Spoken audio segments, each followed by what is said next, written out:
And celebrated back home, Kentucky beat Indiana. Kentucky's victory, combined with Louisville's subsequent win over Arkansas, resulted in Louisville and Kentucky meeting for the Mideast Championship and a shot at Albuquerque. Excitement was so great in Louisville over the possibility of the Kentucky matchup that at Louisville Downs, race officials took time off from their duties to watch the basketball game. Now that the game is on, both coaches claim that their teams are ready to face each other. We play. I'm sure Kentucky feels the same way.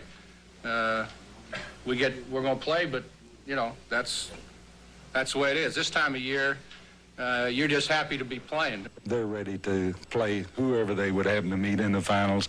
As it turns out, it's Louisville, and that's a long-awaited game, and I think our players are going to be ready to play. As low-key as the coaches are, the fans across the state of Kentucky are hyped up. About 10,000 T-shirts were sold in Louisville in one day. And in Lexington, home of the university, it was as every citizen was required to wear a button displaying his allegiance. The game has captured the imagination of not just students, but ordinary citizens in both cities. This is more than just a college basketball game. CBS Sports presents the NCAA College Basketball Championships. Today, a Mideast Regional Final from Knoxville, Tennessee.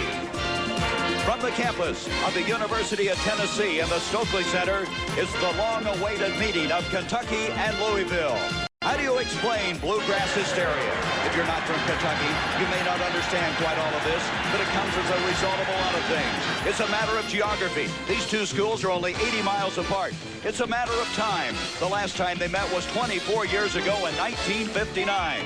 1959? That was the year that Billy Cannon of LSU won the Heisman Trophy, and Ben-Hur was an Oscar winner. It's been a matter of frustration. We wanted to play Kentucky because it was close, inexpensive, and we'd be playing a good school, and that's how you learn. You get better playing good teams. But they didn't ever want to play, so after a while I got to the point where it didn't make any difference. We didn't need them.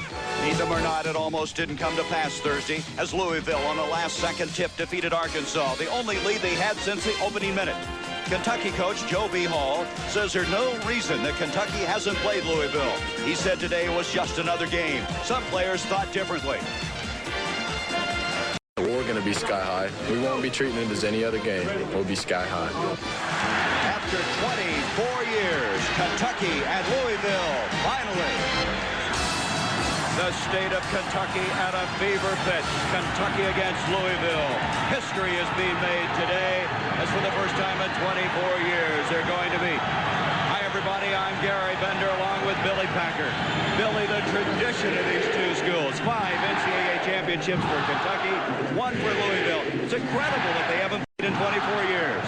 Well, it is amazing, Gary, and it's been a political football. It's been on every talk show and in the editorial pages of every paper in the state. I'm not enough of a politician to figure out why they can't get together on that issue. I'm also amazed that they haven't met in the NCAA because they both have had such a great basketball tradition in history. Let's compare the two coaches, Joe B. Hall of Kentucky, Denny Crum of Louisville. Very dissimilar in regard to their coaching tendencies. Very dissimilar once it comes to what they do on the court. But they're very similar as people down in deep. You've got Joe Hall. He likes the farm situation. So does Denny. They like to fish. They're both very calm people off the court. But once they get out here, it's a bitter, bitter situation. The pressure here. This is going to be a tough game for the officials to work. I don't think, Gary, in any game that I've done, there's been a tougher situation for 3 guys, and I think they're going to be critical to this game. Good afternoon, ladies and gentlemen, and welcome to Stokely Athletic Center on the campus of the University of Tennessee for the championship game of the 1983 NCAA Mideast Regional Basketball Tournament. Here are the starting lineups for the championship game between the University of Kentucky Wildcats and the University of Louisville Cardinals.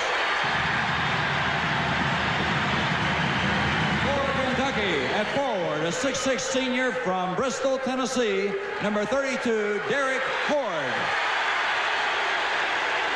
For Louisville at forward, a 6'9" senior from Mount Vernon, New York, number 21, Scooter McRae. For Kentucky at forward, a 6'6" senior from Shelbyville, Kentucky. Number 44, Charles Hurt. For Louisville, at forward, a 6'7" senior from Mount Vernon, New York. Number 22, Rodney McCray. For Kentucky, at center, a 6'11" junior from Lexington, Kentucky. Number 54, Melvin Turpin.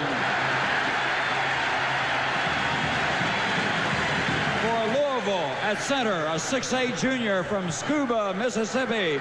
Number 33, Charles Jones. For Kentucky, at guard, a 6'3" senior from Lexington, Kentucky. Number 10, Dirk Minifield. For Louisville, at guard, a 6'3" junior from Jackson, Mississippi. Number 4, Lancaster Gordon. For Kentucky, at guard, a 6'5" junior from Fort Wayne, Indiana. Number 20, Jim Master. And for Louisville, at guard, a 6'5" sophomore from Camden, New Jersey. Number 20, Milt Wagner. The coach of the Kentucky Wildcats is Joe B. Hall. The coach of the Louisville Cardinals is Denny Crum. Historic meeting. It's finally going to happen after 24 years. Kentucky and Louisville, the battle to get to Albuquerque. Yes, it is a shotgun wedding, but Louisville and Kentucky are finally going to play each other. The last time these two schools opposed each other in basketball was in 1959. That means they haven't met in 24 years. Now, both clubs have won national championships lately, but why the two schools, located only 60 miles apart, do not play each other on a regularly scheduled basis is a touchy subject, as John Tesh found out. Something that I should know about why. I'm not really getting a hard and fast reason as to why. I can't answer that. I don't know. You don't. These two schools are so close, and they both have great basketball programs. Yet, Could we dissolve here just a minute?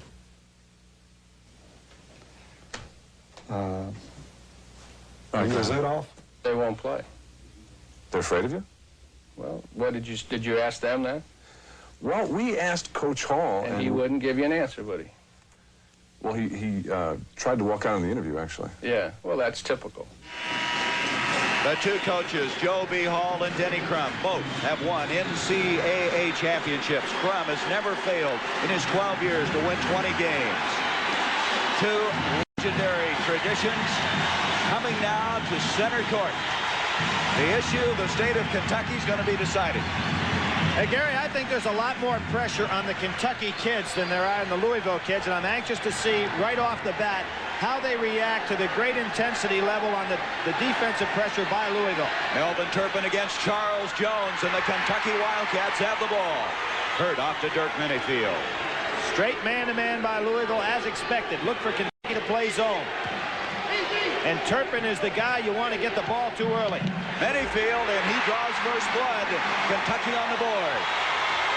Went right by Wagner.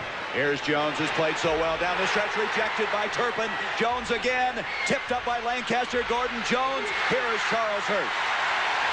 Every rebound's going to be a battle today. Derek Horde, who has not been playing that well lately, has the ankle difficulty. Melvin Turpin tipped up that time by Hurt, and here comes Milt Wagner. Oh, it's tough.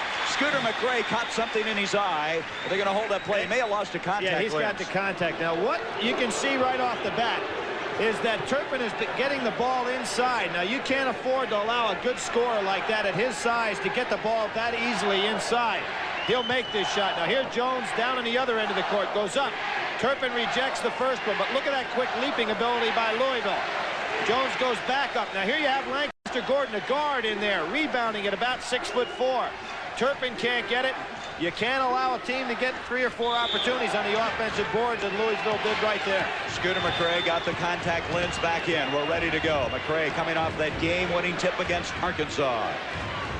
Gordon, who's played very well the last 2 times. He's been a double figures backdoor. Minifield with a foul.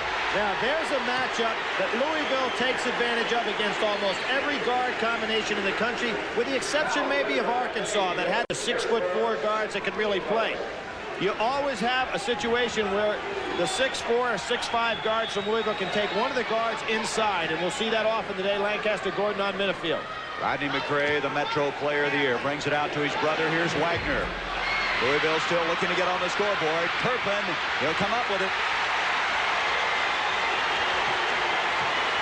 18:50 to go, first half of play. Supposedly going to be Sam Bowie's backup, but he is one of the premier centers in the United States. He was.